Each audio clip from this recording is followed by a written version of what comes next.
sum of n terms of an AP is Pn plus Qn square। इस question में हमारे पास बताया गया है कि sum of n terms Pn plus Qn square है, where P and Q are constant. Okay, ठीक है। वैसे इस लाइन का कोई मतलब भी नहीं है, और मतलब हो तो भी हमें कोई फर्क नहीं पड़ता। फाइंड कॉमन डिफरेंस, हमें कॉमन डिफरेंस बताना है, यानी D बताना है। तो आप लोगों को पता होगा D हम कैसे निकालते हैं। D हमेशा निकालने के लिए, D कभी भी हम निकालेंगे कॉमन डिफरेंस जिसे हम बोलते हैं, वो second term minus first term होता है, या third term minus second term, या fourth term minus third term. मतलब कि कोई टर्म अगर हमारे पास है तो उसके बाद वाले टर्म से उसको माइनस कर देंगे तो हमें पता चल जाता है कि कॉमन डिफरेंस क्या है टर्म्स के बीच में, है ना।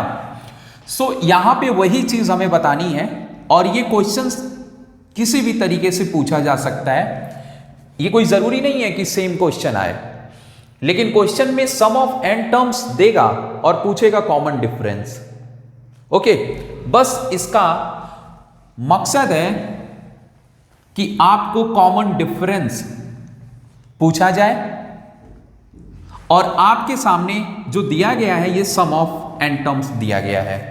ओके, सो यहां से कॉमन डिफरेंस हम कैसे निकालेंगे मैं आपको बता रहा हूं। देखिए, कॉमन डिफरेंस हम जानते हैं क्या होता है, A2 माइनस A1, यानी कि second term minus first term, यही होता है। और सेकेंड टर्म हम कैसे निकालेंगे, सेकेंड टर्म हम कैसे निकालेंगे, तो सेकेंड टर्म निकालने के लिए हमेशा S2 माइनस S1 करना पड़ता है।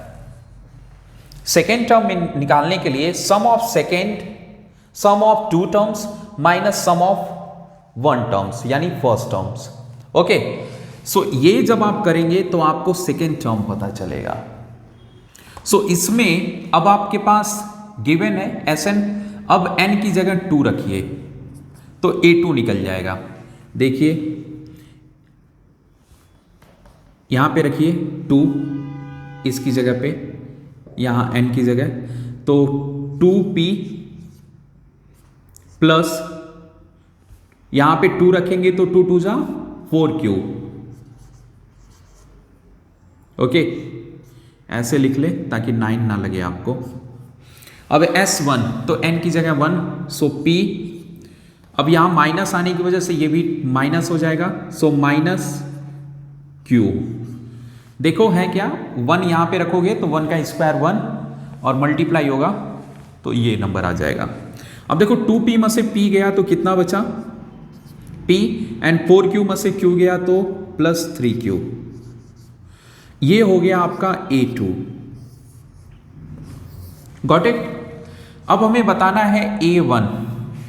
सो A1 क्या होगा, तो n की जगह फिर से हम 1 रखेंगे, सॉरी अभी A1 है ना, तो A1 को हम यहां पे पहले मैं आपको बता दूं, होता तो ये सिर्फ S1 है, लेकिन आपको जैसे ऊपर मैंने लिखा कि A2 equal to S2 minus S1 है, उसी तरीके से A1 equal to S1 minus S0 होगा।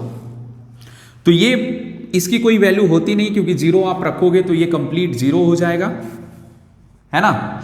वैसे कई बार लोगों ने पूछा कि अगर सर यहां पर हमारे पास n नहीं होता, सिर्फ q होता तो फिर q आता, तो फिर हमें इसकी जरूरत पड़ती।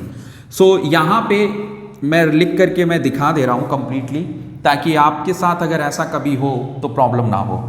तो अभी रखिए n की जगह 1, सो p